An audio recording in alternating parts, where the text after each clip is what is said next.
Good morning, my name is Petra, and I design and develop Dawnsbury Days, the turn-based tactics CRPG, I dare say now, and this is the Dawnsbury Days podcast. This episode number 3, and what we will be talking about is, this will be the part 2 of differences from tabletop. Last time we went over the 4 major differences, and today we're going to talk about the 2 remaining major differences and then follow up with some minor differences. And for each of those I will explain a little bit about the philosophy of why this difference exists, because I think that could be interesting, and also it can help it can help one understand the overall shape of the differences, even those that we won't actually mention today.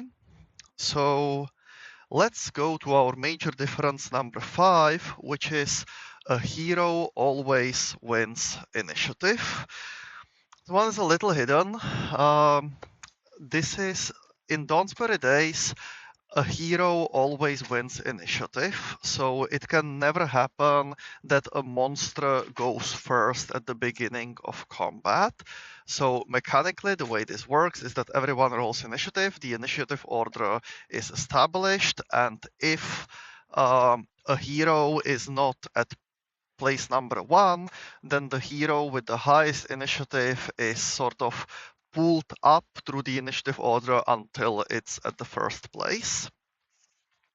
So obviously this reduces tabletop fidelity, right? Like in tabletop, it can happen that a monster goes first, and I mean that sucks for the party, but that's a realistic thing that can happen. So why does this difference exist if we strive for maximum tabletop fidelity?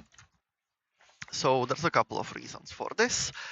The first one is that Dawnsbury Days has this philosophy of don't waste the player's time, where I don't want the player to like everything is skippable is one important part of it, but the second one is just like I want the player to always feel in control, because that's what I like when I'm playing video games. And if you enter battle, now the opening cutscene ends, and suddenly monsters start moving around, animating, casting spells, and now maybe you're asked whether you want to take a reaction in response to that movement, and you didn't even have a chance to look around the battlefield to see what the monsters are. Maybe, in Dawnsbury Days you can read their stat blocks, so you didn't have time to do that, and suddenly stuff happens and you have no idea what's going on. That could be very confusing. And one of the nice things about Dawnsbury Days is that it can, teach you pretty well about the game. And that's something that I like about it very much. Like, it doesn't hide information from you. You always know why something is happening.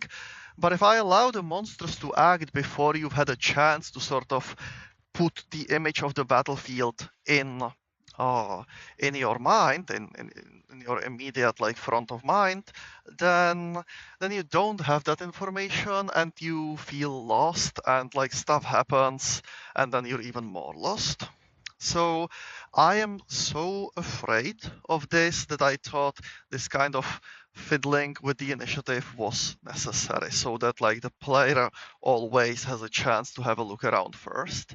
Now there is an alternative where you can have some kind of pre-battle sequence where you can look around the map and then click the roll initiative button or something, and only then do we actually start movement, and that's a valid alternative, but that also goes a little bit against the idea of don't waste the player's time, and you will see this idea repeated across the differences that we will talk about today, where a lot of the decisions is I don't want the player to have to make choices that are pointless, that are meaningless, that maybe matter in some very specific situations, but usually don't.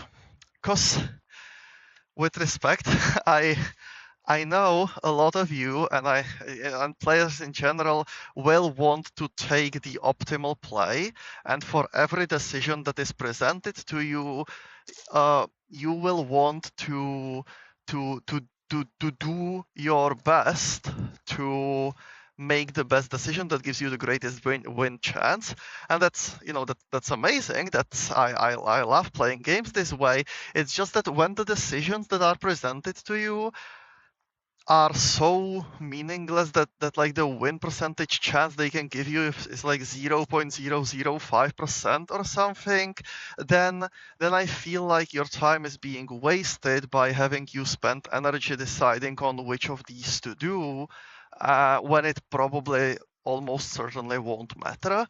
And in this sense, causing you to make some minimum pre-battle decisions when usually it won't matter is not great. That's so I'm not in love with that pre-battle option. Maybe it could be done, but again, I want the player to be able to get into the battle as fast as possible. There is a second point for why I'm not too concerned about the tabletop fidelity impact of this rule, is that you may think that this makes the game easier, and so that maybe you feel like then the victories are not really earned the way you would in actual tabletop. But I don't think that's necessarily the case, because you also Dawnsbury Days, because it has like these pre-scheduled encounters where your starting position is predetermined, where you can't really escape. Like, it's not free form in the way that like an actual tabletop session would be. So it's more of like an encounter, right?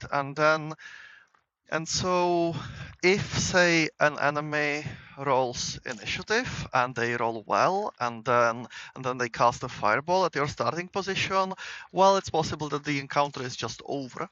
And that's not that fun, because like, what are you gonna do? Well, you're probably going to restart the encounter and the enemy will roll worse, and then we continue. It's just that a little bit of time was wasted. By making sure that the player has the opportunity to do something first, you at least always have some chance to have agency about this, to do something to preempt that. Maybe at least you move one character out, or maybe you prepare to make an attack of opportunity, maybe you prepare to cast heal or something.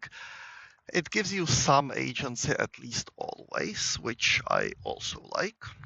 So that is the difference, that a hero always wins initiative. And that leads us to the sixth major difference, which is that characters don't earn skill feats. There is now an option under settings house rules where you can enable characters getting skill feats. But by default, if you leave the default configuration of the game, you will not gain an extra skill feat every even level and rogue every level. Why is this? Because the tabletop rules obviously do give you these skill feats. So, and we obviously have them implemented now, so it wouldn't be any difficulty at all in terms of programming time to enable this, so why do we choose not to do this? And that's because, again, the philosophy of Dawnsbury Days is do not waste the player's time.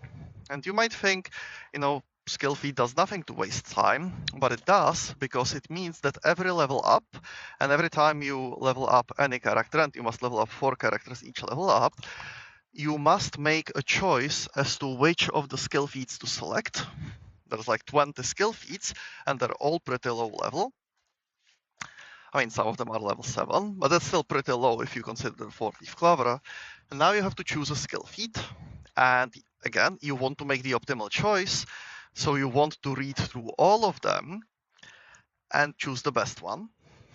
And you look at the skill feats, and they're all super minor. Like, yeah, some of them have some effect, like all of them have some effect in some situation. But like whether you have or don't have a skill feat, it's not going to affect all of your encounters, and even if it does affect a lot of encounters, it does so only in a very minor way. In tabletop, you would also use skill feats to take, like, flavor stuff that doesn't impact combat at all. You're not gonna do that in Dawnsbury Days. I mean, you might, but, you know, again, many players will want to, maximize their chance of success in combat, since that's what ultimately matters. Um, and so you will be stuck, like, spending time making this choice that barely matters, and I don't like that. I found me and some players in our playground of already, even in tabletop, found it kind of like, yeah, it's fun to make choices, of course, but if they're this minor, sometimes it feels like, do we really need to make these choices? Is it really all that fun? And I feel like Dawnsbury Days as a video game multiplies that problem. So obviously, if you want maximum tabletop fidelity, the option is now there, and I imagine, and it's completely fine to use it. Maybe you really like making all the choices having like a full, complete, well-rounded character, and that's great.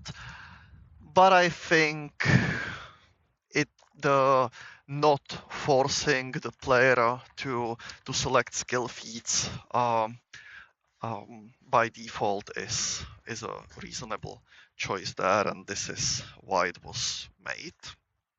All right, let's now move on to some of the minor differences, and let's begin with shields. Shields don't have HP and don't become broken.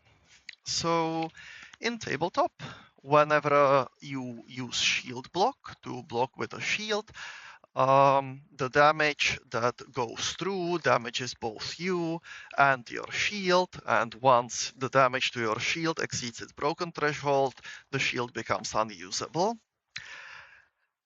Now, at the beginning, with Quest for the Golden Candelabra, this was not implemented because, it was an unnecessary function, so I skipped it. Now, we have the capacity to implement this. We could add item HP, and I'm still not doing that. Like, now it's a more reasonable thing to do, but it's still one of those things where it barely matters, and it just forces you to keep track for all characters that have a shield of a number that usually won't do anything. And even if it does, there's like, okay, maybe you have a backup shield, so it will take you an extra action to switch them, and that's kind of an annoying movement that you have to make in combat, and then you're back to normal. With respect to repairing shields, there's no real reason to like force the player to wait until the town or something. You can probably repair it fairly easy on the fly, so it will only last for the rest of the encounter anyways. And it's just fiddly for and the sort of the drawback of having a broken shield isn't that big of a deal compared to how much tracking it takes to get there. So I felt like the clarity gained from and the simplicity from a non-breaking shield would just work better. And a further argument in favor of this is that I imagine there are other tables who don't play with like damage to shields in general either, probably for the same reason. That is just extra tracking that doesn't do all that much. Similar like encumbrance, also a commonly ignored rule. Next up, champions' reactions. When a champion prevents damage with the champion's reaction, and this is actually true for a bunch of spells as well, it prevents damage directly instead of giving you sort of a temporary resistance to all damage against that source. Again, originally this was for implementation simplicity. Now we have the power to do it properly. But we still don't. Why not? So I admit with this thing in particular, I don't understand the original intent for why do these actions give you resistance instead of preventing the damage outright, as Dawnsbury Days does. What does it actually matter? Well, it matters in two ways. First, it means that if you already have resistance to the original attack, that resistance doesn't mean anything. So, for example, if you have resistance 5 to fire and you're hit by a fireball, and then you have a guess probably maybe not a great example because champion's reaction might not protect you from a fireball normally, but suppose you have, well, it might, like maybe you're hit by a flaming sword and you have protection, you have resistance from fire, and now a champion protects you, and now suddenly your resistance to fire does nothing because it's less than the resistance to all that the champion gives you, and so nothing. And that doesn't make too much sense to me, like in terms of verisimilitude. Like if I have an aura that protects me from fire, then from the fact that my champion helped me, suddenly that aura has no effect. Like you can probably find a way to narratively justify it, but it's jumping through hoops to do that. It's not the most natural thing that you would expect. And the second effect is that resistance to all applies separately to each damage type. So if you're dealt like a sword damage that's also like, sonic and fire, then a champion's interposing will prevent a lot of damage because it will apply to each of the damage types separately instead of, the same thing. And this also feels kind of like where's the narrative justification for this? Like there's not much of it. The fact that I have like this guy with a shield suddenly shielding me, and now like they're unable to prevent that they're like preventing way more damage if some of it is from fire and some of it is from physical. It feels random to me. Now, you could justify it in some way, maybe similarly to how you justify an incorporeal creature being more protected against these attacks. But again, it's not obvious to me. And whereas the wording, like, prevent 13 of that damage is immediately clear, when you take the reaction, when you read the feed, when you read the class description, you immediately know what's happening. When the event happens, you immediately know how much you prevent from what. It doesn't interact weirdly with other resistances. So that's why we're still using this interpretation. I'm not ruling out that we would switch to the tabletop fidelity one in the future, but this is the justification for now. Okay. Next. The Sorcerer's Blood Magic.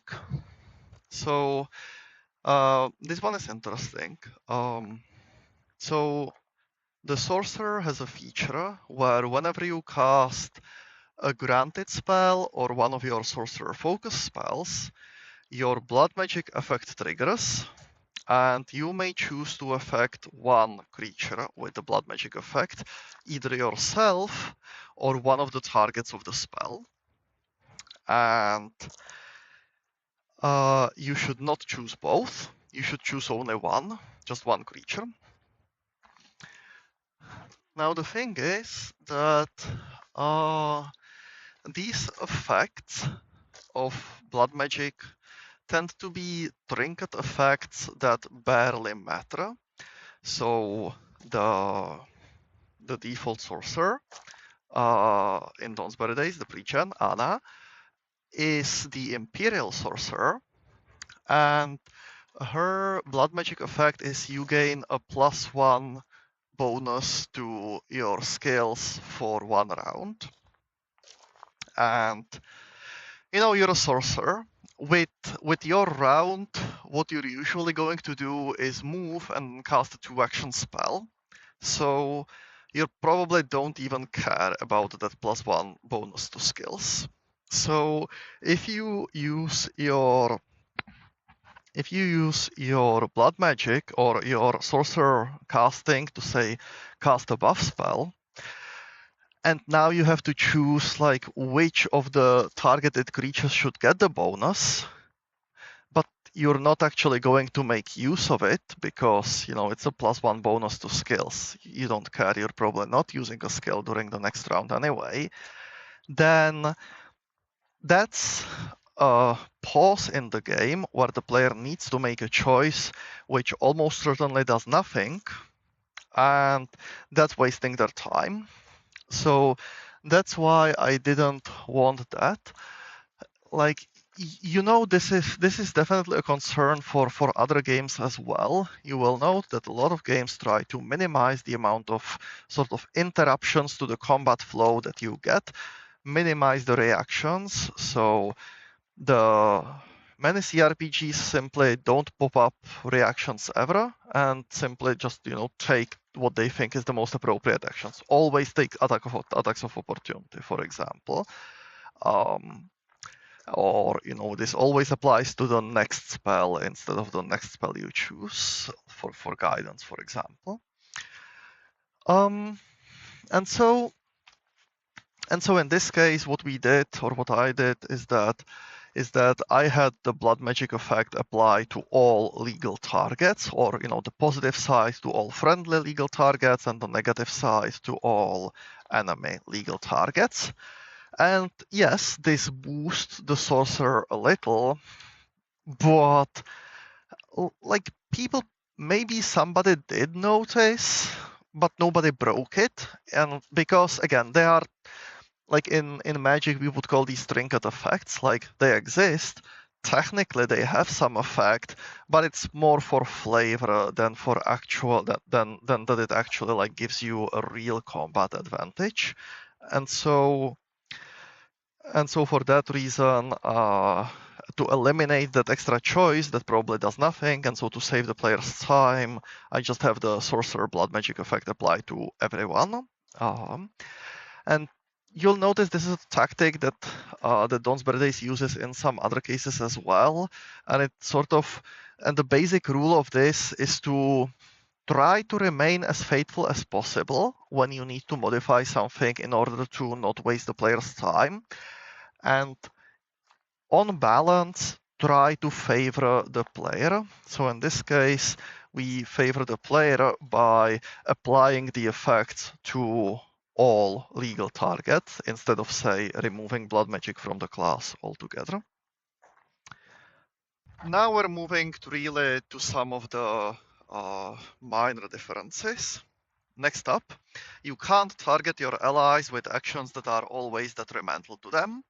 So you'll note situations such as Dawnsbury Days never allows you to strike your ally, except under very specific situations where that could actually help you, like if they are confused and hitting them might pull them out of the confusion. So the reason this is that in general I don't want to offer the player the option to do something that's like purely negative for them.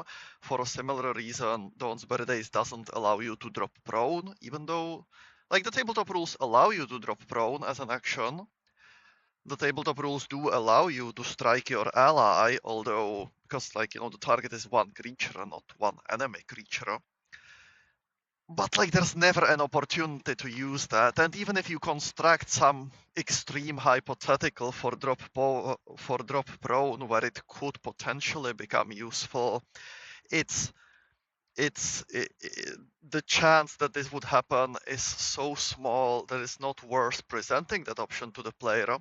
Because if I do present that option to the player, then again, a player wants to win. They want to do the most efficient, they want to maximize their win rate, their win chance. And so they will just look at all options. You can see that when a person is streaming or playing Dawnsbury Days for the first time, or even for the nth time, they would look through the bottom bar and check all of their options, like, flip, is there a combat maneuver that I want to do? And all of this is adding to time spent. And if Dawnsbury Days offers options that are basically like 99.99% of the time useless, then that's just forcing the player to spend time eliminating those options, which they won't want to take anyway. One thing I haven't done yet is I haven't eliminated the distraction action, because it's in the core rules, it's supposed to be useful, and there are a couple of feats that improve it, like lengthy distraction.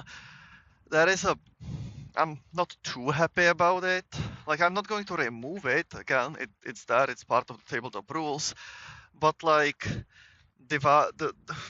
the distraction action, like, do you really use it in combat? I have never seen anyone actually use it. I mean, I did see some streamers use the action, but it was generally by accident and it never actually did anything. But that's not 99.99%. There are reasonable cases where you would want to take that, so we have that for tabletop fidelity. But drop prone goes beyond that, and striking your allies certainly goes beyond that.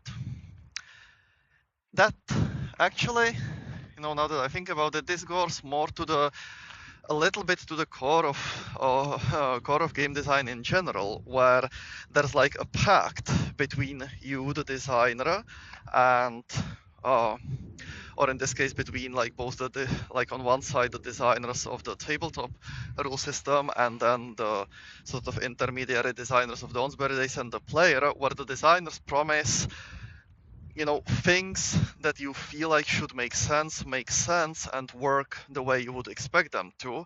And if they don't, well, that's sort of breaking that implied promise. So, for example, suppose you can do a strike, and suppose you can do a 2-action strike, which does extra damage. And now, with a 2-action, say a power attack, right? And so the existence of power attack and the math behind it is not easy. Like, sometimes you have to choose: should I do a power attack or should I do 2 strikes? Right? And both have some advantages and disadvantages, but the very existence of power attack means that the designer is saying there are, a reasonable number of scenarios, of cases, where power attack is the better option than just striking twice. If that is not the case, if the rules are such that power attack is always or almost always worse than just striking twice, then the existence of power attack is sort of like a broken promise. It's a flaw of the design, because you don't want to expect the player to sort of double check your work as a designer. Like, if something is an upgrade, you expect it to be an upgrade. Now, in the case of power attack, that is true. There are a reasonable number of cases where using a power attack is a good idea. So that's fine. With attacking your allies, not so. It's just not good. Next. Demoralize is unaffected by concealment. So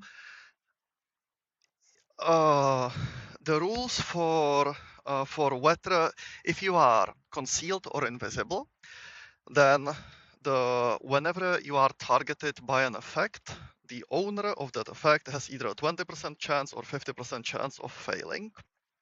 There's a flat check. And this isn't tied to an attack roll. It's something that happens on targeted effects. So area effects are excluded, but target effects are not, regardless of whether they are attack rolls or saving throws. And that's a bit of a difference from first edition, right?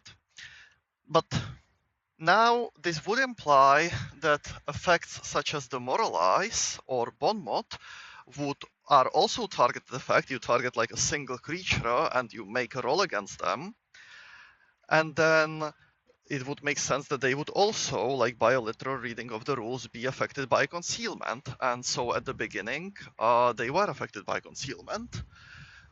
But then the bug reports started to come in, right? It's like, I'm just shouting at the person, I'm just threatening them.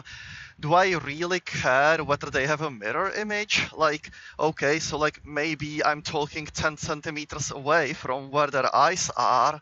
Like, they should still be just afraid as if not. And so missing that from concealment felt bizarre.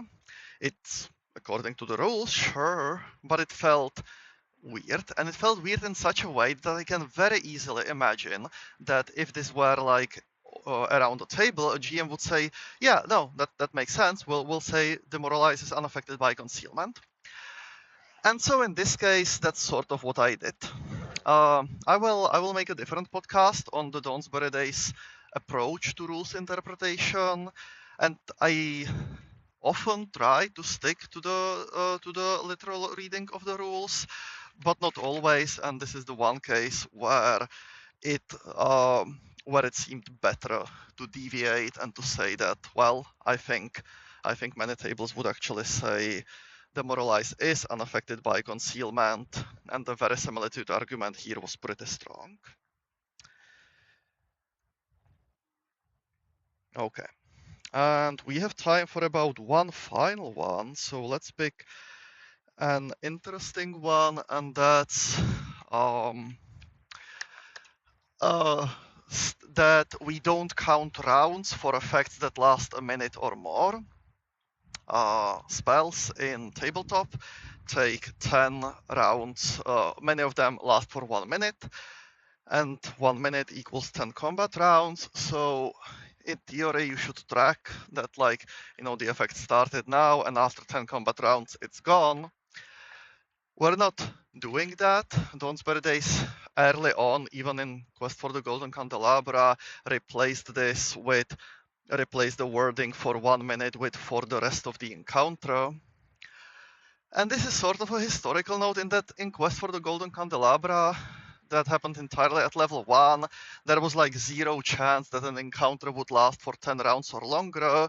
So saying for the rest of the encounter just simplified everything by a lot. It was easier on the player. You didn't have to consider whether something will run out. It would never run out anyway, because all combats would end earlier, but you would at least but this way it would be clearer and easier. And also the text is sort of more accommodating that way. Also, obviously, a little bit easier to implement because you don't have to worry about timing too much, but a minor concern in this case. Now that we have exploration maps, which can last a lot longer, this starts running into some fidelity issues, right? You can pre-buff pretty easily, and so spells that would ordinarily last only a single encounter or 2 can now last you 3 or 4 if you're like on a large exploration map. And so you might think, okay, well, maybe now we should get back to timing rounds for these maps, and there is definitely some argument to do that. On its own, it wouldn't solve everything, returning back to like removing for the rest of the encounter system. In particular, I don't love the idea of like deciding how much you want to pre-buff based on how many rounds do you think the combat will last. So like you're saying, maybe I want to cast 3 pre-buff spells so that one of them lasts 10 rounds, one of them 9, one of them 8. This kind of calculation feels artificial. It feels like it wouldn't really work all that well, like in the verisimilitude-wise anyways, because like maybe the enemies would hear you casting spells, so they would open the door. Or there's only a limited amount that you can do in terms of interactivity, in terms of video game. Also because you want things to be predictable. You don't want the computer actions to be too surprising, too arbitrary, in my taste. So I acknowledge some concerns with this, but I think overall the simplification from for 1 minute to for the rest of the encounter for the vast majority of Dawnsbury Days encounters works pretty well, and I'm happy with it. All right, and that would be part 2 of intentional differences from tabletop. Thank you very much for listening, and next time we're gonna talk about something completely different. Thank you and good evening.